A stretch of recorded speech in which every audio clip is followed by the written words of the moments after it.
Babylon international में आयोजित इस कार्यक्रम का उद्घाटन मुख्यमंत्री विष्णुदेव साय और छत्तीसगढ़ उच्च न्यायालय के मुख्य न्यायाधीश रमेश सिन्हा ने किया। इस अवसर पर मुख्यमंत्री ने कहा कि यह कार्यशाला नए आपराधिक कानूनों के प्रभावी क्रियान्वयन को और मजबूती देगी। उन्होंने कहा कि प्रधानमंत्री नरेंद्र मोदी के नेतृत्व में देश में आधुनिक और समयानुकूल न्याय व्यवस्था की दिशा में 3 नए कानून, भारतीय न्याय संहिता, भारतीय नागरिक सुरक्षा संहिता और भारतीय साक्ष्य अधिनियम लागू किए गए हैं। मुख्यमंत्री ने कहा कि ये कानून पूरे देश में प्रभावी ढंग से लागू हो रहे हैं और छत्तीसगढ़ में भी इनके सफल क्रियान्वयन में सभी संबंधित संस्थाओं का महत्वपूर्ण योगदान है। आज नए आपराधिक कानूनों पर आयोजित यह कार्यशाला अत्यंत महत्वपूर्ण है। मुझे विश्वास है कि इससे नए कानूनों के प्रभावी क्रियान्वयन को और मजबूती मिलेगी। हमारे यशस्वी प्रधानमंत्री श्री नरेंद्र मोदी जी ने यह महसूस किया कि नए भारत में नए कानून होने चाहिए, अंग्रेजों के कानून नहीं, जो न्याय के बजाय केवल दंड देने पर आधारित थे।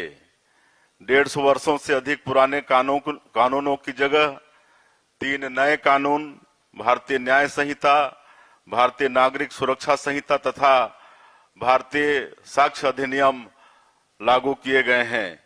आज पूरे देश में नए कानून सफलतापूर्वक काम कर रहे हैं। हमारे छत्तीसगढ़ में भी यह प्रभावी रूप से काम कर रहे हैं। इसका श्रेय मैं आप सभी को देना चाहूंगा। मुझे पहले का समय याद आता है। पहले समन निकलता था, पुलिस का एक जवान इसे लेकर जाता था, इसमें समय भी लगता था और जवान का पूरा समय भी इसमें चला जाता था। अब ई समन जारी होता है, सूचना त्वरित पहुंचती है और इसकी ट्रैकिंग भी आसान होती है। इससे न्यायालय का बहुमूल्य समय बचता है। न्याय श्रुति जैसे अभिनव प्रयोग भी इस दृष्टिकोण से बहुत लाभप्रद हुए हैं। इससे न्यायालय की कार्यवाही को रिकॉर्ड करने और सुरक्षित रखने में मदद मिलती है। यह ऑनलाइन तथा हाइब्रिड सुनवाई में भी सहयोगी है। इससे न्यायिक कार्यों में दक्षता काफी बढ़ गई है। CCTNS के रूप में हमें तकनीक का बड़ा वरदान मिला है। इससे देश भर के सारे थाने डिजिटल रूप से जुड़े हैं। हर अपराधी का रिकॉर्ड इसमें दर्ज है। इससे त्वरित कार्यवाही करने में पुलिस को आसानी होती है। FIR ऑनलाइन दर्ज होती है और केस में जांच की प्रगति भी ऑनलाइन दर्ज होती है। छत्तीसगढ़ के 100% थाने ऑनलाइन मोड में कार्यरत हैं। राज्य में 1,97,547 FIR ऑनलाइन दर्ज की जा चुकी है। नागरिकों को FIR और डिजिटल हस्ताक्षरित प्रति इलेक्ट्रॉनिक माध्यम से आज घर बैठे मिल रही है। इसी तरह से अंतर संचालनीय आपराधिक न्याय प्रणाली ICJS भी बहुत उपयोगी है।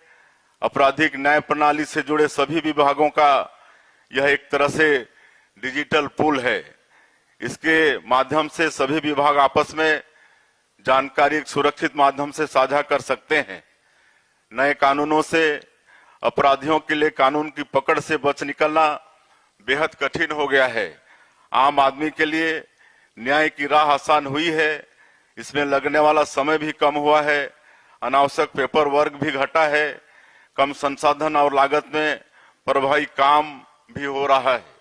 आज के समय में साइबर अपराध जिस तरह से चुनौती बने हुए हैं, इनमें अपराधियों को सजा दिलाने के लिए नए आपराधिक कानून अत्यंत प्रभावी सिद्ध हो रहे हैं।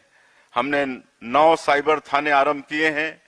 साइबर अपराधों को रोकने हम व्यापक जन जागरूकता अभियान भी चला रहे हैं। हाईकोर्ट एवं अधीनस्थ न्यायालयों में जिस प्रकार से डिजिटल प्रणालियों को अपनाया गया है, उससे लोगों को काफी सुविधा हुई है। तकनीक की विशेषता है कि वे हमेशा बेहतर होती रहती है। ऐसे में जरूरी है कि हम उन्हें निरंतर अपने व्यवहार में लाएं।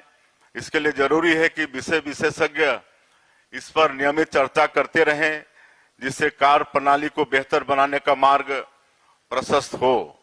हम प्रतिबद्ध हैं कि नए कानूनों को लेकर प्रशिक्षण की प्रक्रिया सतत रखेंगे।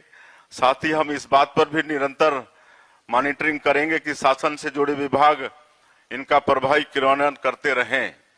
नए आपराधिक कानून अपने उद्देश्यों को लेकर सफल हो रहे हैं और इन कानूनों के माध्यम से त्वरित एवं सुलभ न्याय का मार्ग प्रशस्त हुआ है। गृह विभाग द्वारा आज इस संबंध में आयोजित कार्यशाला काफी उपयोगी होगी और इसमें आए सुझाव बहुमूल्य साबित होंगे